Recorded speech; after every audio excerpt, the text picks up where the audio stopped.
Assalamualaikum warahmatullahi wabarakatuh. Puji dan syukur marilah kita panjatkan kepada Allah Subhanahu wa taala, karena atas rahmat dan karunia-Nya kita bisa berkumpul mengikuti diskusi kali ini dalam keadaan sehat walafiat. Tak lupa juga sholawat serta salam semoga tetap tercurah limpahkan kepada junjungan kita Nabi Muhammad SAW. Adapun topik yang akan kita bahas pada diskusi kali ini yaitu mengenai mazhab Hanafi. Sebelum dimulai, di sini saya akan memperkenalkan anggota kelompok 10 terlebih dahulu. Yang pertama ada Cici Fitriani, saya sendiri. Yang kedua ada Aisyah Wulandari. Yang ketiga ada Anissa Fauzi Lestari. Dan yang terakhir ada Bunga Tresna Mandasari. Adapun sub-sub pembahasan yang akan kita bahas pada diskusi kali ini, yang pertama ada biografi Imam Abu Hanifah, yang kedua pengertian mazhab Hanafi, yang ketiga ada metode Imam Abu Hanifah, yang keempat ada perkembangan mazhab Hanafi, yang kelima ada pemikiran mazhab Hanafi, yang keenam ada karakteristik mazhab Hanafi, dan yang terakhir ada perbedaan mazhab Hanafi dengan mazhab lainnya. Untuk mempersingkat waktu, langsung saja pada penyampaian pertama oleh Aisyah Wulandari yang akan menjelaskan mengenai biografi Imam Abu Hanifah, pengertian mazhab Hanafi, dan metode Imam Abu Hanifah. Kepada Aisyah Wulandari, saya persilahkan. Baik, terima kasih kepada moderator yang sudah memberikan kesempatan dan waktunya untuk saya. Di sini saya akan menjelaskan mengenai biografi Imam Abu Hanifah, pengertian mazhab Hanafi, dan metode yang digunakan mazhab Hanafi. Langsung saja untuk penjelasan pertama, yaitu mengenai biografi Imam Abu Hanifah. Imam Hanafi lahir dengan nama asli Abu Hanifah Nu'man bin Tsabit Al-Kufi. Beliau dilahirkan di Irak pada tahun 80 Hijriah atau sekitar 699 Masehi. Beliau berasal dari keluarga keturunan Persia dan beliau lahir pada masa kekhalifahan Abdul Malik bin Marwan dari Bani Umayyah. Ayahnya yang bernama Thabit bin Zuta berprofesi sebagai seorang pedagang, dan kakeknya yaitu yang bernama Marzuban yang memeluk agama Islam ketika masa pemerintahan kekhalifahan Umar bin Khattab. Diketahui juga bahwa gelar Abu Hanifah ini merupakan berkah dari doa Ali bin Abi Thalib radhiyallahu anhu. Yang kala itu ayahnya yang bernama Sabit diajak oleh kakeknya yang bernama Zauti untuk berziarah ke kediaman Ali radhiyallahu anhu yang saat itu sedang menetap di Kufah akibat pertikaian politik yang mengguncang umat Islam. Lalu, Khalifah Ali bin Abi Thalib radhiyallahu anhu mendoakan agar keturunan Sabit kelak akan menjadi orang yang utama di zamannya. Dan doa itu pun terkabul dengan hadirnya Imam Hanafi yang merupakan anaknya. Namun tak lama kemudian, Sabit pun meninggal dunia. Selanjutnya yaitu ada masa kecil Imam Abu Hanifah. Imam Abu Hanifah ini diketahui tumbuh di tengah keluarga yang berkecukupan. Dan sejak kecil, Imam Hanafi sudah memperlihatkan kesungguhannya dalam beribadah. Beliau juga mempunyai akhlak yang mulia dan menjauhi segala dosa-dosa keji. Beliau juga sudah menghafal Al-Quran sejak kecil. Selain itu, sembari memperdalam agama Islam, Abu Hanifah atau Imam Hanafi ini juga mengikuti ayahnya dalam berbisnis kain dan pakaian. Selain itu, ia juga telah mempelajari berbagai ilmu agama oleh berbagai para ulama. Ia pernah bertemu dengan para sahabat Nabi, misalnya Anas bin Malik, Sahal bin Sa'ad, Jabir bin Abdullah, dan lain-lain. Selanjutnya, selain masa kecil, terdapat juga masa remaja Imam Abu Hanifah. Pada masa remajanya, dengan segala kecemerlangan otaknya, Abu Hanifah telah menunjukkan kecintaannya kepada ilmu pengetahuan, terutama yang berkaitan dengan hukum Islam. Walaupun beliau ini merupakan anak seorang saudagar kaya, tetapi beliau sangat menjauhi hidup yang bermewah-mewahan. Begitupun juga, beliau menjadi seorang pedagang yang sukses. Hartanya juga lebih banyak didermakan ketimbang untuk kepentingan sendiri. Diketahui juga ketika Abu Hanifah berusia 16 tahun, beliau kemudian berangkat dari Kufah menuju ke Mekah untuk menunaikan ibadah haji. Dan di sana beliau berziarah ke kota Madinah, dan dalam perjalanannya beliau bertemu dan berguru dengan Atha bin Abi Rabah, ulama terbaik di kota Mekah. Tak hanya itu, diketahui bahwa Imam Abu Hanifah ini mempunyai ribuan guru.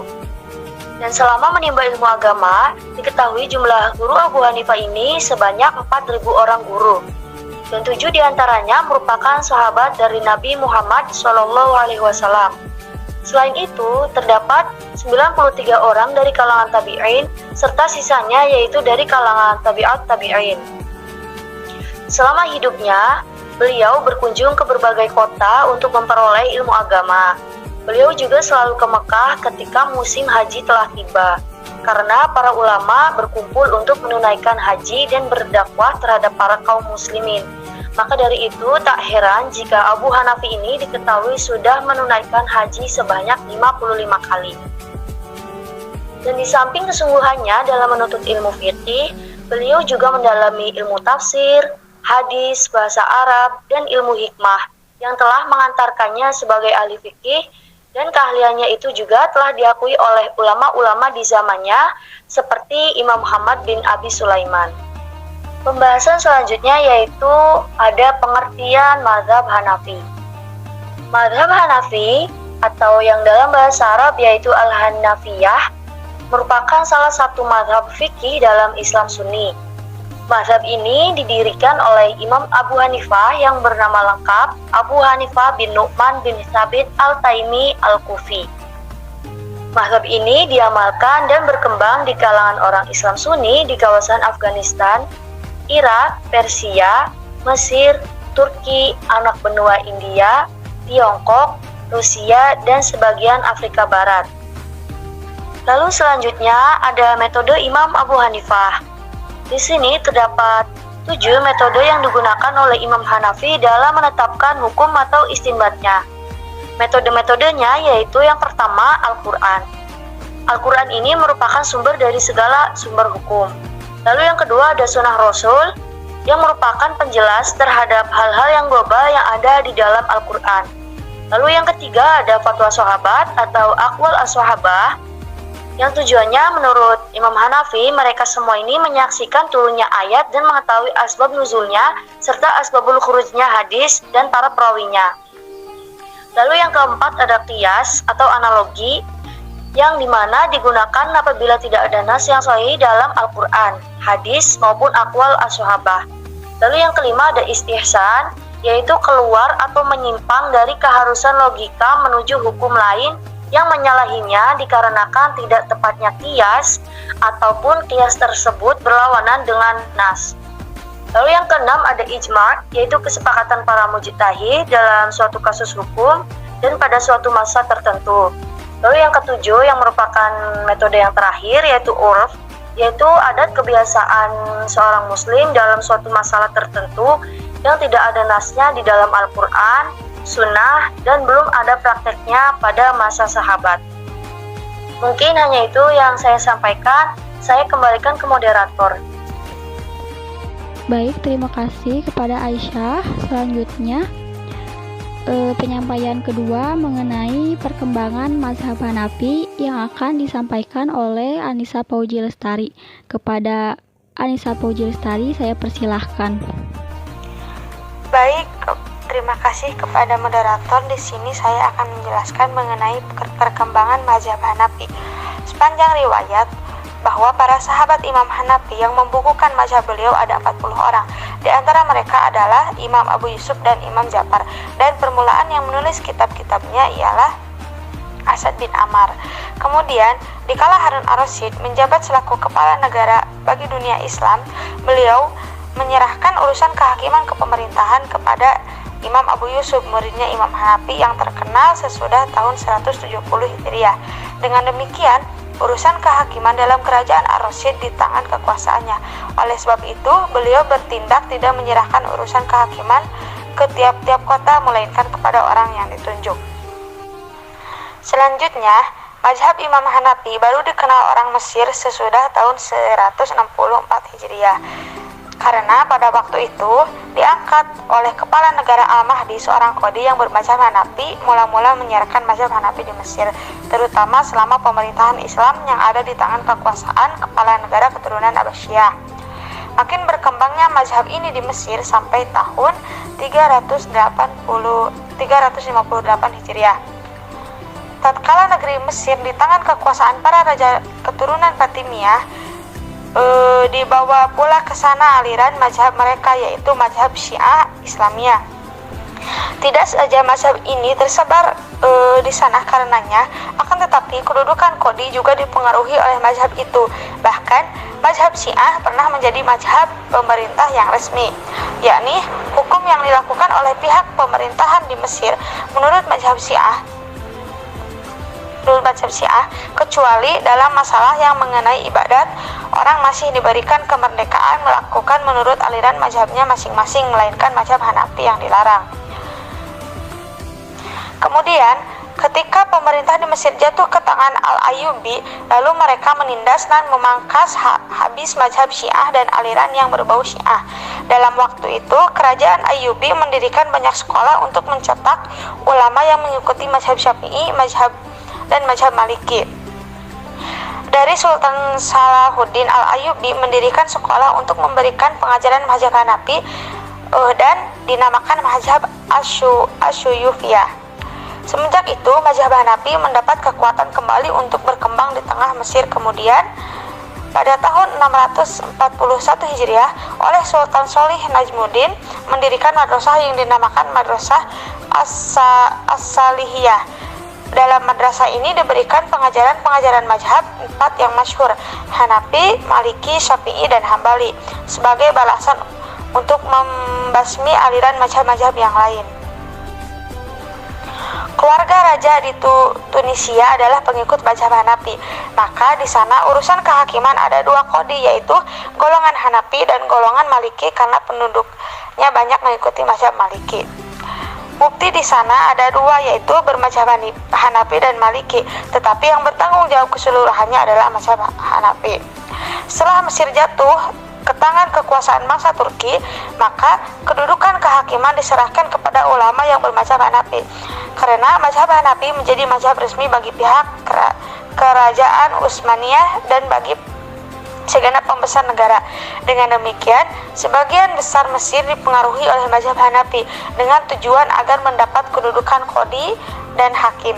Sekalipun demikian, nama mazhab Hanafi tidaklah begitu tersiar di hulu-hulu Mesir, tetapi terbatas di kota-kota saja. Kebanyakan penduduk hulu Mesir tetap bermazhab Syafi'i. Selanjutnya, mazhab Hanafi tersiar dan berkembang ke negeri Syam, Irak, Afghanistan, Kaukasus, Turki, dan Balkan. Sebagian besar penduduk di Turki Utsmani dan Albania adalah pengikut mazhab Hanafi. Di India ditaksir sekitar 48 juta pengikut mazhab Hanafi, dan Brasilia terdapat 25.000 muslim yang bermazhab Hanafi. Tersiarnya mazhab Hanafi itu adalah dengan perantaraan pihak-pihak kekuasaan para raja. Baik, itu saja yang dapat saya sampaikan. Untuk selanjutnya saya kembalikan kepada moderator. Baik, terima kasih kepada Anissa Fauzi Lestari. Selanjutnya yaitu materi mengenai pemikiran mazhab Hanafi yang akan disampaikan oleh saya sendiri. Nah, dalam pemikiran mazhab Hanafi ini, ulama Hanafiyah atau murid Imam Abu Hanifah membagi hasil catatan atau pemikiran yang mereka kumpulkan menjadi 3 tingkatan kelompok. Di antaranya, tingkatan pertama dinamakan Masailul Usul atau masalah-masalah pokok. Tingkatan ini merupakan suatu kumpulan kitab yang dinamakan Zairul Riwayat atau pendapat Abu Hanifah yang diyakini kebenarannya karena diriwayatkan oleh murid dan sahabat-sahabat beliau.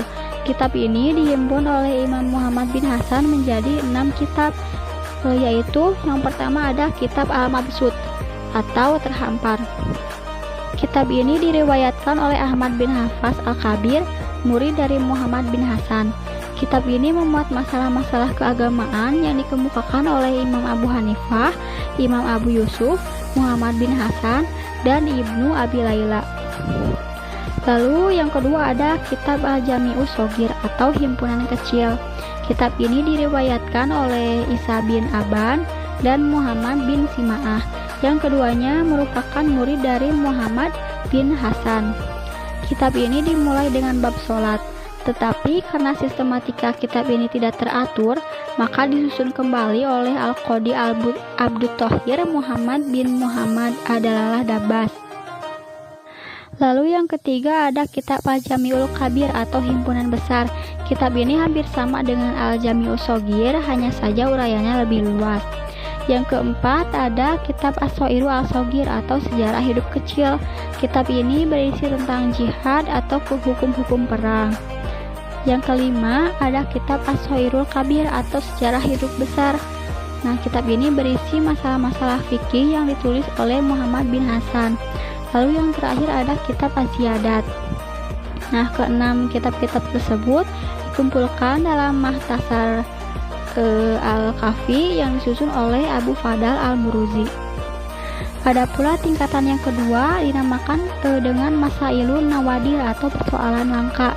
Nah, tingkatan ini merupakan kitab yang berisi persoalan yang diriwayatkan oleh para pemuka mazhab.